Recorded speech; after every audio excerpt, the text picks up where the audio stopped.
Welcome to ఓవి కవి. అంత్యక్రియల తర్వాత స్నానం ఎందుకు చేస్తారు? దీని వెనుక సైన్స్ ఉందా? చనిపోయిన వ్యక్తి దహన సంస్కారాలు ముగిసిన తర్వాత బంధువులంతా తలస్నానం చేస్తారు. మీరు కూడా చేసే ఉంటారు.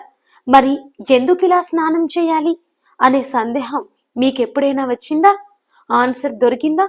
కుటుంబ సభ్యుల్లో లేదా దగ్గరి బంధువుల్లో ఎవరైనా మరణిస్తే ఆచారాలు సాంప్రదాయాలతో అంతిమ సంస్కారాలు నిర్వహిస్తారు. అంత్యక్రియలు పూర్తయిన తర్వాత సమీపంలోని చెరువులోనో వాగులోనో మోటారు నీటితోనో స్నానాలు చేస్తారు. నగరాల్లో అయితే శ్మశాన వాటికల్లోని స్నానపు గదుల్లో తల స్నానం చేస్తారు. ఇది తరతరాలుగా కొనసాగుతున్న పద్ధతి. మరి మీరు ఎప్పుడైనా ఆలోచించారా? అసలు దహన సంస్కారాల తర్వాత స్నానం ఎందుకు చేయాలి? స్నానం చేయకుండానే ఇంటికి వెళ్ళవచ్చు కదా అని మీకెప్పుడైనా అనిపించిందా? మరి దీని వెనక ఉన్న కారణాలేంటో ఇప్పుడు మనం ఈ వీడియోలో తెలుసుకుందాం. ముందుగా మానసిక ప్రశాంతత, దాని గురించి తెలుసుకుందాం. ఆత్మీయులు దూరమైనప్పుడు మనసులో కలిగే వేదన మాటల్లో చెప్పలేనిది. అది అనుభవించిన వారికే తెలుస్తుంది.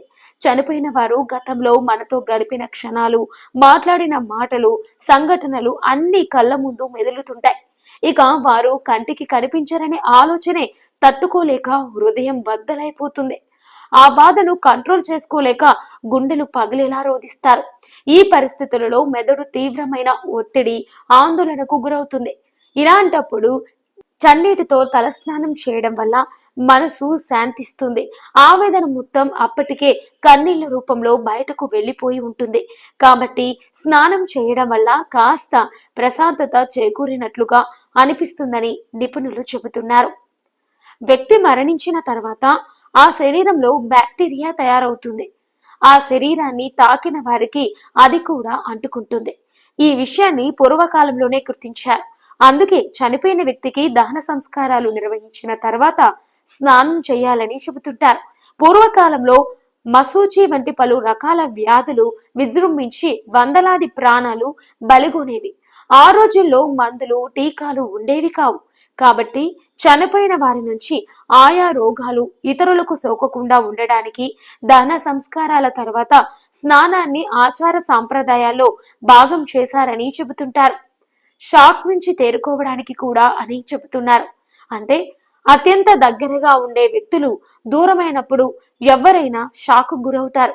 ఆ బాధ నుంచి కోలుకోవడంలో స్నానం ముఖ్య పాత్ర పోషిస్తుందని నిపుణులు చెబుతున్నారు.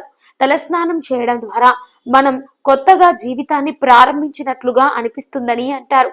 అలాగే ఆ క్షణంలో తలస్నానం చేయడం వల్ల ఆ జ్ఞాపకాలను కొంతవరకు పక్కన పెట్టే అవకాశం కలుగుతుందట.